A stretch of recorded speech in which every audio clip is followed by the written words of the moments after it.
Noong unang panahon, sa isang nayon, may isang kaserong nagngangalang James. At isa siyang disiplinadong tao.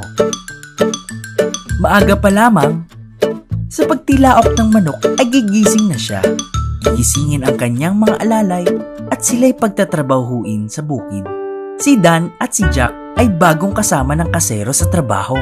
Ngunit sila ay napakatamad at hirap na hirap gumising na pumunta sa bukid araw-araw. Araw-araw, sila ay natutulog malapit sa balon. At isang araw, kinausap ni Dan si Jack.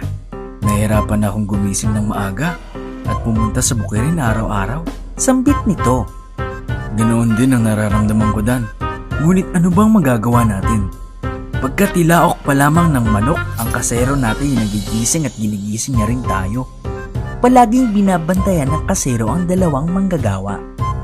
Kalaunan ay napagdesisyon na niya bigyan ng leksyon ng dalawa.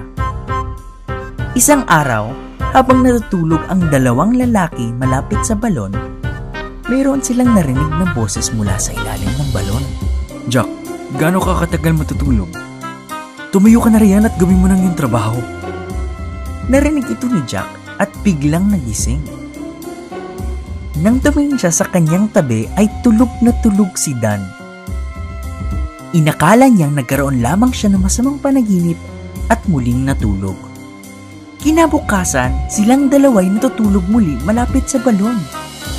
Ngayon naman, si Dan ang nakarinig ng parehong boses mula sa balon. Katulad ni Jack, ay siya rin ay biglang nagising. Tumingin si Dan sa paligid at walang nakita kundi si Jack na tulog sa kanyang tabi. Baka masamang panaginip lang yun. Sambit niya sa sarili at saka bumalik sa tulog. Sa susunod na araw, habang sila'y natutulog malapit sa balon, ang dalawa ay nakarinig ng kakilakilabot na tunog. Silang dalawa ay nagising ng sabay, takot na takot, at saka tumingin sa isa't isa. Narinig mo rin bang tunog na yun, Jack? Oo, natakot ako ng sobra. Hindi pala iyon masamang panaginip lang. Ang tunog na iyon ay nanggagaling sa balon na ito. Ako'y aalis na papuntang trabaho. Pwede ka nang sumabay kung gusto mo. Sandali, sasabay ako. Nung araw na iyon, ang dalawa ay nagtatrabaho ng mabuti sa bukid. At sa hapon, pagkatapos magtrabaho, ay pumupunta sila sa lugar ng kasero upang magtanghalian.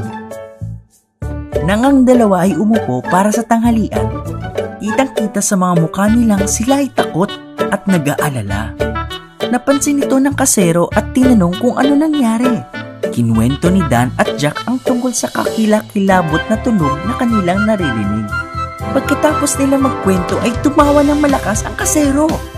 Hindi yon mahika o panaginip. Napansin ko kasi ang katamaran ninyong dalawa at gusto kong turuan kayo ng leksyon. Ako ang umupo sa tabi ng balon at gumawa ng mga nakakatakot na tunog na iyon. Ngayon, naiintindihan niyo na, di ba? Simula ngayon, isang tabi ninyo ang inyong katamaran at gawin ang inyong trabaho ng maayos. Simula noon, ay hindi na naging tamad sina Dan at Jack. Nagtrabaho sila ng mabuti sa bukirin at namuhay ng matiwasay.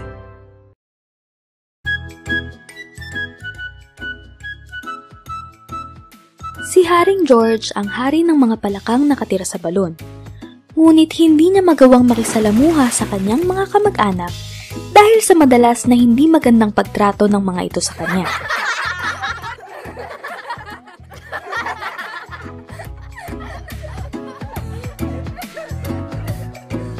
Isang araw, kinausap niya ang kanyang asawa at sinabing,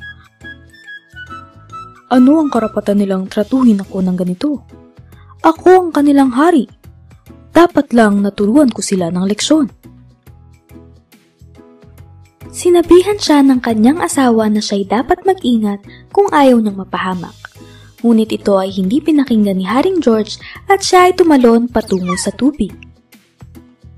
Nang maupo ang hari sa tabi ng tubig, nakita niya ang ahas na sikain na pumasok sa kanyang lungga. Kaya naman nakaisip si Haring George ng ideya. Iimbitahan niya ang ahas sa kanilang tahanan at uutusan nitong kainin ang lahat ng kanyang mga kamag-anak. "Kay, lumabas ka rito at tayo ay mag-usap." Narinig ni Kay ang boses na tumatawag sa kanya, Ngunit hindi niya alam kung kaninong boses ito. Siguradong hindi ito kaibigan dahil wala naman siya ni isang kaibigan man lamang. Ako si Haring George, ang hari ng mga palaka. Nais kong makipagkaibigan sa iyo. Nagulat si Kai at nagtaka, kaya naman siya ay lumabas na. Imposible. Paano tayo magiging magkaibigan kung tayo likas na magkaaway? Alam kong likas tayong magkaaway, pero kailangan ko ang tulong mo. Nais kong kainin mo ang lahat ng mga kaaway ko. Sinong mga kaaway? Ang mga kamag-anak ko. Nakatira sila sa balon kung saan ako nakatira at dahil hindi nila ako nirerespeto, naging kaaway ko sila. Nakatira ka sa balon? Paano ako makakapasok? At kung makapasok man ako, saan ako uupo habang tinatapos ko ang mga kaaway mo? Walang kwenta ang usapan na ito. Umalis ka na, palaka. Sandali, kaibigan.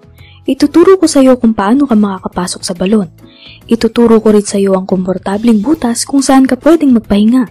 Pakiusap, tulungan mo ako. Napaisip si Kai sandali.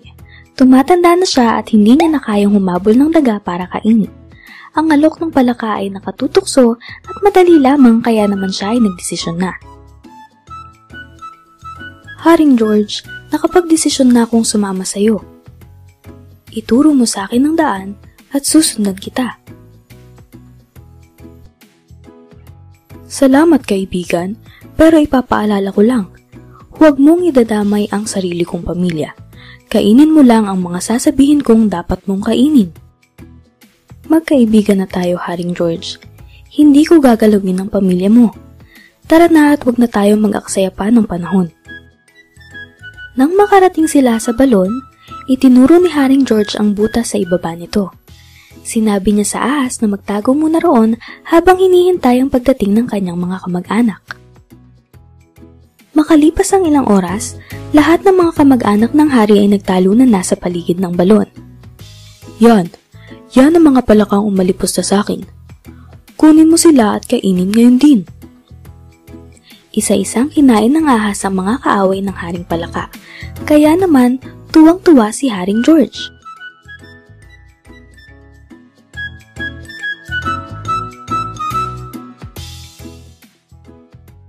Kapag wala na si Haring George, kakain pa ako ng isa o dalawang mabait na palaka. Kinain ko na ang mga kaaway mo, Haring George. Magaling! Ngayon, maaari ka nang bumalik sa lungga na pinanggalingan mo, kaibigan. Bumalik sa lungga ko? Nagpipiro ka ba? Siguradong may ibang ahas nang nakatira doon mula nang umalis ako. Hindi, kaibigan. Kailangan kong manatili rito. At dahil inalis mo ako sa lungga ko, tungkulin mo nang pakainin ako mula ngayon.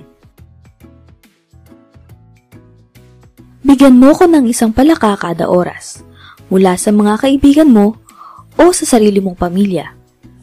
Kung hindi, kakainin ko kayong lahat. Ano ba itong nagawa ko? Bakit ko ba siya dinala rito?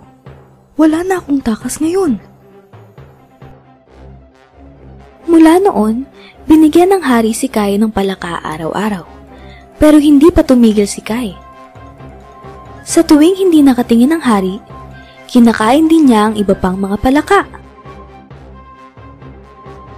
Isang araw, ang palakang kinain ni Kai ay ang anak ng hari, at nakita ito ni Haring George. Wag yan kaibigan, anak ko ang isang yan. Ngunit huli na ang lahat. Ang mga luha ni Haring George ay wala nang magagawa para mabalik ang kanyang anak. Para saan pa ang pag-iyak mo? Sino na ang tutulong sa'yo? Ikaw ang may gusto nito. Kailangan mong makatakas at isipin mo kung paano mo mapapatay si Kai.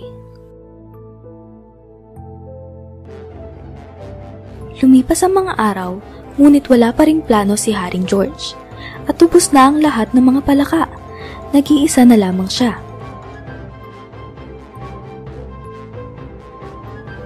Nagugutom ako, Haring George. Humanap ka ng pwede kong makain. Tungkulin mo yun. Ito na ang pagkakataon kong makatakas. Kaibigan, habang ako ay nabubuhay, hinding-hindi ka magugutom. Hayaan mo akong makalabas at dadalhan kita ng palaka galing sa kabilang balon. Itinuturing na kitang kapatid. Kung tutuparin mo ang pangako mo, magmula ngayon ay ituturing na kitang ama. Hindi na nag-aksaya ng panahon ng palaka at siya ay tumakas na sa balon. Kailangan kong humanap ng isa pang balon na pwede kong tirhan. Samantala, nauwi sa wala ang paghihintay ng ahas sa pagbabalik ni Haring George. Hindi ko dapat siya pinayagan. Talo na ako ngayon.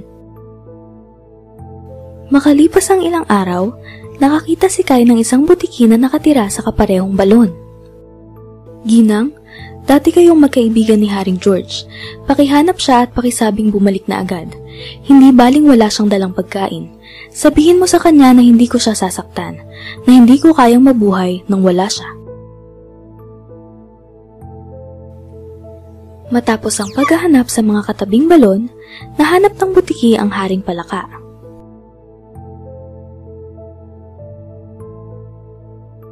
Haring George, ano ang ginagawa mo rito? Ang iyong kaibigan na si Kaya ay naghihintay sa'yo.